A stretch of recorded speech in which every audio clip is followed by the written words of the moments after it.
প্রিয় শিক্ষার্থীরা, নিশ্চয়ই তোমরা ভালো আছো।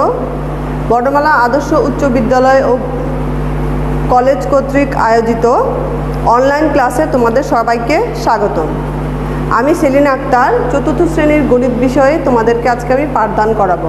আজকে আমাদের আলোচ্য বিষয় হচ্ছে যোগ, বিয়োগ, গুণ ও ভাগ সংক্রান্ত সমস্যা। গতদিন আমরা এই বিষয়ে আমাদের পাঠ্য বইয়ের সমস্যাগুলো সমাধান করেছিলাম। আজকেও আমি পাঠ্য বইয়ের সমাধান করব এবং তোমাদেরকে একটা সৃজনশীল প্রশ্ন করে দেখিয়ে দিব। তাহলে আসো আমরা সমস্যা সমাধান করতে শুরু করি। দেখো, এখানে আমাদের 65 পৃষ্ঠার 6 নং প্রশ্নে যেটা প্রশ্নটা দেওয়া আছে, বলা হয়েছে 4টি মুরগি ও 3টি হাঁসের দাম একত্রে 639 টাকা। একটি হাঁসের দাম 85 টাকা হলে একটি মুরগির দাম কত? শিক্ষার্থী বন্ধুরা দেখো, গতকালকে আমরা যে সমস্যাগুলো সমাধান করেছিলাম, যেহেতু অধ্যায়টার নাম হচ্ছে যোগ, বিয়োগ, গুণ ও ভাগ সংক্রান্ত, এখানে আমাদের প্রত্যেকটা সমস্যায় এখানে যোগ করতে হবে, বিয়োগ করতে হবে, গুণ, ভাগ সবগুলো সমস্যারই সমাধান করা লাগবে। তাহলে যেহেতু আমাদের হাঁসের দাম দেওয়া আছে, একটি হাঁসের দাম, আমরা আগে 3টি হাঁসের দাম বের করব। আসো আমরা শুরু করি। তাহলে আমরা কি লিখব? দেওয়া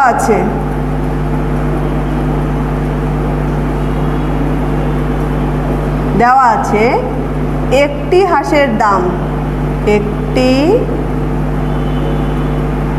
হাঁসের দাম কত টাকা? 85 টাকা। সুতরাং 3টি হাঁসের দাম, এখানে তোমরা একটা জিনিস খেয়াল রাখবে, আমরা যেটা গতদিনও বলেছি, যখনই একটা থাকবে বেশি চাবে, একের অধিক চাইবে, তখন আমাদের কি করতে হবে? গুণ করতে হবে। তাহলে আমরা 85কে যদি 3 দিয়ে গুণ করি, তাহলে আমরা 3টি হাঁসের দাম পেয়ে যাব। আমি গুণ করে দেখো, 3 5 15, হাতে আছে 1, 3 8 24 আর 1 25। তাহলে আমরা কত টাকা পেয়েছি বন্ধুরা? দেখো, 255 টাকা। এখানে আমাদের দেওয়া আছে 4টি মুরগি ও 3টি হাঁসের দাম একত্রে 639 টাকা। এখন আমরা কি করব? এই তথ্যটা লিখব। 4টি মুরগি ও 3টি হাঁসের দাম, 3টি হাঁসের দাম একত্রে কত টাকা? 639 টাকা। আচ্ছা, এখানে আমরা 3টি হাঁসের দাম বের করেছি, তাহলে আমি ঠিক এই বরাবর লিখব 3টি হাঁসের দাম, 3টি হাঁসের দাম কত টাকা পেয়েছি আমরা? 255 টাকা। এখন দেখো, আমরা যদি এই 4টি মুরগি ও 3টি হাঁসের একত্রে দাম থেকে শুধু 3টি হাঁসের দাম বাদ দিয়ে দেই বা বিয়োগ করে দেই, তাহলে আমরা 4টি মুরগির দাম পেয়ে যাব। তাহলে এখানে আমরা একটা বিয়োগ চিহ্ন দিব। এখানে লিখব 4টি মুরগির দাম, 4টি মুরগির দাম বিয়োগ করলে কত আসে? দেখো, 4 5 আছে 13 হবে কত হলে? 8 হলে, হাতে আছে 1 3, 384 টাকা। দেখো, আমরা 4টি মুরগির দাম পেয়েছি 384 টাকা। এখন আমরা একটি মুরগির দাম বের করব। তাহলে লিখব কি? সুতরাং একটি মুরগির দাম, খেয়াল করো বন্ধুরা, যখন আমাদের সংখ্যা বেশি থাকবে এবং একটি চাবো, তখন আমাদের ভাগ করতে হবে। আর যখন একটি ছিল, বেশি চেয়েছি, তখন কি করতে হয়েছিল? গুণ করতে হয়েছিল। এগুলো তোমরা খেয়াল রাখবে, তাহলে তোমাদের সমস্যা সমাধানে তেমন প্রবলেম হবে না। তাহলে আমরা কি লিখব? 384 ভাগ 4 টাকা। এবার আমরা এখানে রাফ করি। 4কে যদি আমি 384 দিয়ে ভাগ করি, খেয়াল করো 4 কিন্তু 3-এর মধ্যে যায় না, তাহলে নিতে হবে কত? 38। 8 সহ আনলে হয় 38। তাহলে 4-এর নামটা আমরা 9 বার যদি যায়, 4 9 36, বিয়োগ করে আসলো 2 4 24, 4 6 24। তাহলে আমরা কত টাকা পেয়েছি? 96 টাকা।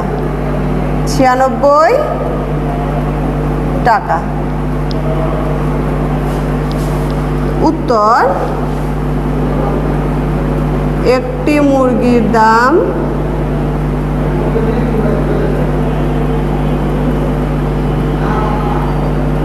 96 টাকা। শিক্ষার্থীরা, তোমরা নিশ্চয়ই বুঝে গিয়েছো যে সমস্যাটা কিভাবে সমাধান করা লাগবে। এবার আসো আমরা 7 নং প্রশ্নে চলে যাই। 7 নংয়ে দেখো বলা হয়েছে নিচের গাণিতিক বাক্য দুইটির জন্য নিজের মতো করে গল্প তৈরি করে সমাধান করো। এখানে একটা গাণিতিক বাক্য দেয়া আছে, এই বাক্যটা তুমি নিজের মতো করে একটা গল্প তৈরি করবে, তৈরি করার পরে সমাধান করবে। তাহলে দেখো, আসো আমরা নিজের মতো করে একটা গল্প যদি আমি তৈরি করি, তাহলে আমরা কি লিখব? সমাধান। আচ্ছা, 1 নম্বর, আমরা এখানে 1 নং সমাধান যদি করি, এখানে দেওয়া আছে 200 বিয়োগ 10 গুণ 8। তাহলে আমরা এরকম যদি একটা কথা লিখি যে রাজু 200 টাকা নিয়ে দোকানে গেল। দোকানে গেল। রাজু কত টাকা নিয়ে গেল? 200 টাকা নিয়ে দোকানে গেল। সে দোকানে গিয়ে 10 টাকা দামের 8টি পেন্সিল কিনলো। তাহলে আমরা কি লিখব? সে দোকানে গিয়ে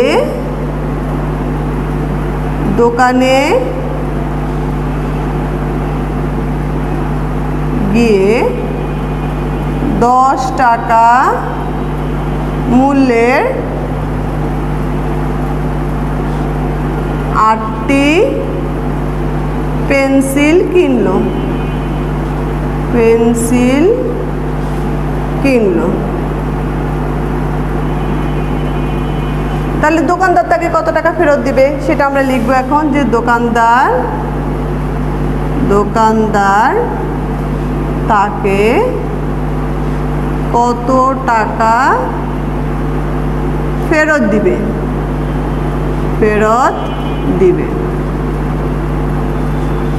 আসো এবার আমরা সমাধানটা করে দেখি। যদি আমি 200 বিয়োগ 10 গুণ 8, এবার দেখো 200, আমি গত ক্লাসে তোমাদের বলেছিলাম যদি আমাদের গাণিতিক বাক্যে বন্ধনী থাকে তাহলে বন্ধনীর কাজটা আগে করতে হবে। এখন আমরা বন্ধনীর কাজটা করব। 10কে যদি আমরা 8 দিয়ে গুণ করি, 8 10 80। 200 থেকে যদি 80 বিয়োগ করি তাইলে কত হবে? 120। তাইলে উত্তর কত হবে? 120 টাকা। সবাই নিশ্চয়ই বুঝেছো। এই গল্পটা আমি আমার মতো করে সাজিয়েছি, তুমি তোমার মতো করেও সাজিয়ে লিখতে পারো। এখানে তুমি সঠিক নিয়মে গল্পটা তৈরি করতে পারলেই চলবে। এবার আসো আমরা দ্বিতীয় প্রশ্নটা দেখি। এখানে দেয়া আছে 6 গুণ 8 যোগ 12 গুণ 2। তাহলে আমরা এরকম লিখতে পারি, মিনা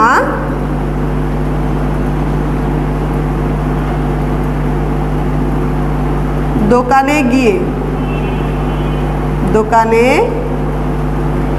গিয়ে 6 টাকা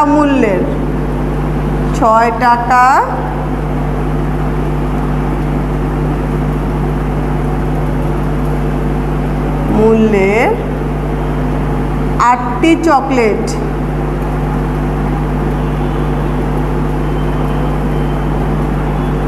ও 12 টাকা মূল্যের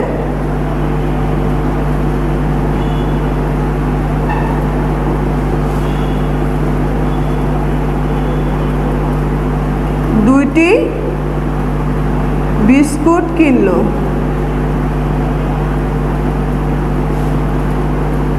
দুইটি বিস্কুটের প্যাকেট কিনলো।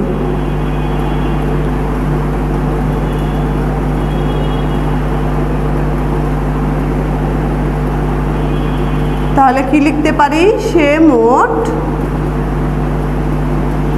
কত টাকা খরচ করলো, কত টাকা খরচ করলো। দেখো বন্ধুরা, এই গাণিতিক বাক্যটাকে আমি আমার মনের মতো করে একটা গল্প সাজালাম, তুমি তোমার মনের মতো করেও সাজাতে পারবে। তাহলে এখন যদি আমরা সমাধান করি, খেয়াল করো, 6 গুণ 8 যোগ 12 গুণ 2।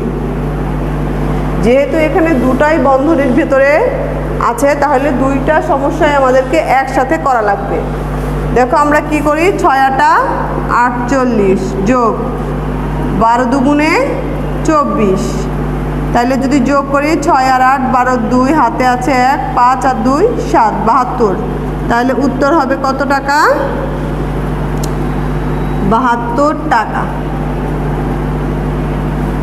শিক্ষার্থী বন্ধুরা, আমরা আমাদের এই 65 পৃষ্ঠার 60টা সমস্যা ছিল, আমি 60টা সমস্যাই তোমাদেরকে সমাধান করে দিয়েছি। এখন আমরা একটা সৃজনশীল প্রশ্নের সমাধান করব। তোমরা এগুলো বাসায় ভালো করে অনুশীলন করবে, বারবার অনুশীলন করবে, যেন তোমাদের সমস্যাগুলো সমাধান করতে সহজ হয়। প্রিয় শিক্ষার্থীরা, গতদিন আমরা যে সমস্যাগুলো সমাধান করেছিলাম তার মধ্যে একটা প্রশ্নের আমি সৃজনশীল প্রশ্ন তৈরি করেছি। তোমরা একটু খেয়াল করো, আমি প্রশ্নটা পড়ছি। পিতা ও পুত্রের বয়সের সমষ্টি 55 বছর। পিতার বয়স পুত্রের বয়সের 4 গুণ। এটা হচ্ছে উদ্দীপক। পিতা ও পুত্রের বয়সের সমষ্টি পুত্রের বয়সের কত গুণ? এটা ক নং প্রশ্নে বলা হয়েছে। খ নং প্রশ্নে বলা হয়েছে পুত্রের বয়স কত, এবং গ নংয়ে বলা হয়েছে 5 বছর পর পিতা ও পুত্রের বয়সের সমষ্টি কত হবে। তোমরা জানো যে তোমাদের যে পরীক্ষা পদ্ধতি সেখানে প্রশ্নের অঙ্ক আসে না, আমাদের এরকম কাঠামোবদ্ধ প্রশ্নগুলোই আসে। সেজন্য বইয়ের প্রশ্নের অঙ্কগুলো সমাধান করার সাথে সাথে তোমরা এই ধরনের কাঠামোবদ্ধ প্রশ্নগুলো অনুশীলন করবে। আসো আমরা সমস্যাটা সমাধান করি।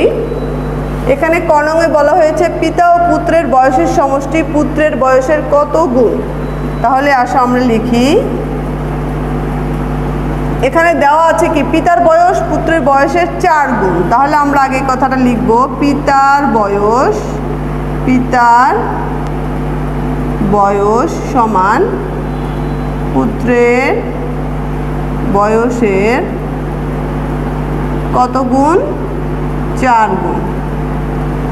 আর পুত্রের বয়স সমান পুত্রের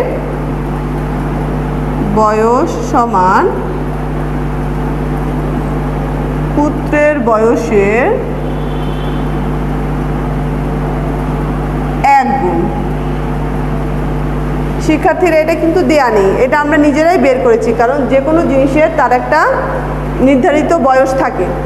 এজন্য পুত্রের বয়সটা পুত্রের বয়সের কত গুণ হবে? 1 গুণ হবে। এখন যেহেতু সমষ্টি চেয়েছে তাহলে আমাদের কি করতে হবে? যোগ করতে হবে। তাইলে আমরা লিখব সুতরাং পিতা পুত্রের বয়সের সমষ্টি, পিতা ও পুত্রের বয়সের সমষ্টি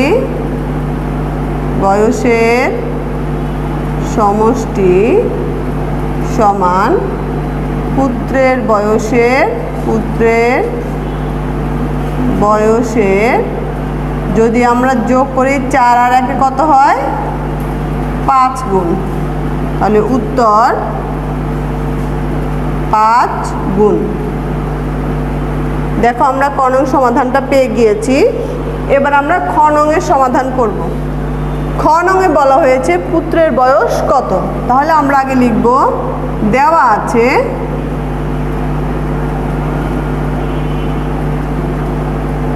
এই কথাটা লিখব, পিতা ও পুত্রের বয়সের সমষ্টি 55 বছর। পিতা ও পুত্রের বয়সের সমষ্টি 55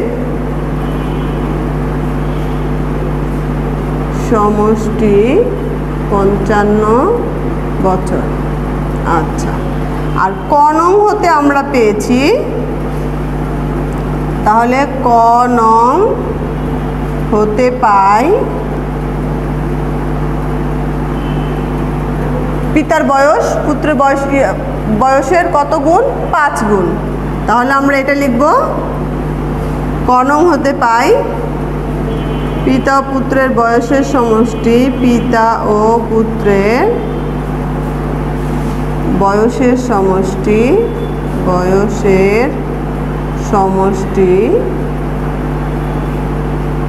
পুত্রের বয়সের 5 গুণ, পুত্রের বয়সের 5 গুণ।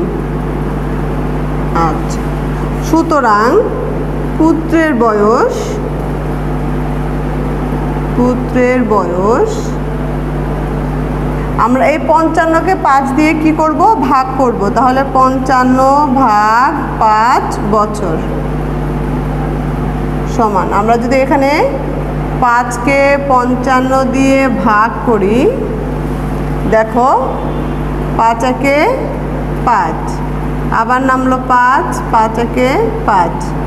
তাহলে আমরা পুত্রের বয়স পেয়েছি কত বছর? 11 বছর।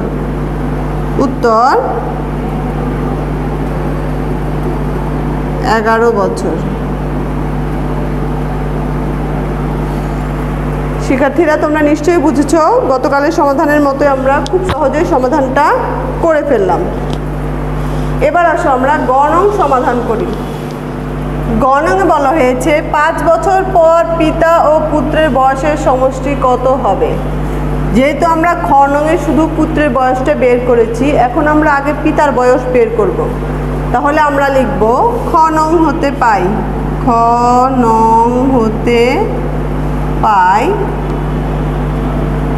পুত্রের বয়স কত বছর? 11 বছর। সুতরাং পিতার বয়স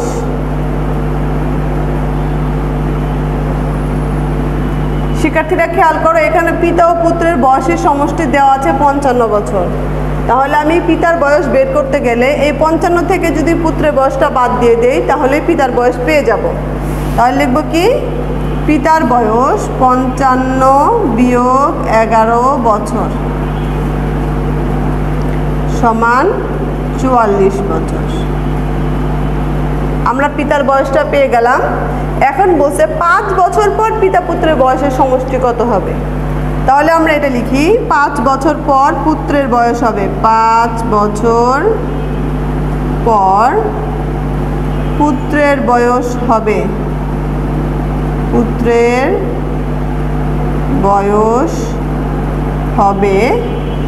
কত? আমরা 11-র সাথে যদি 5 যোগ করি, তাহলে কত বছর পেলাম? 16 বছর। আবার 5 বছর পর পিতার বয়স হবে,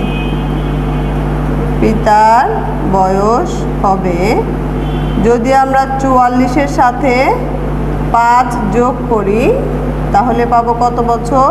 49 বছর। সুতরাং 5 বছর পর তাদের বয়সের সমষ্টি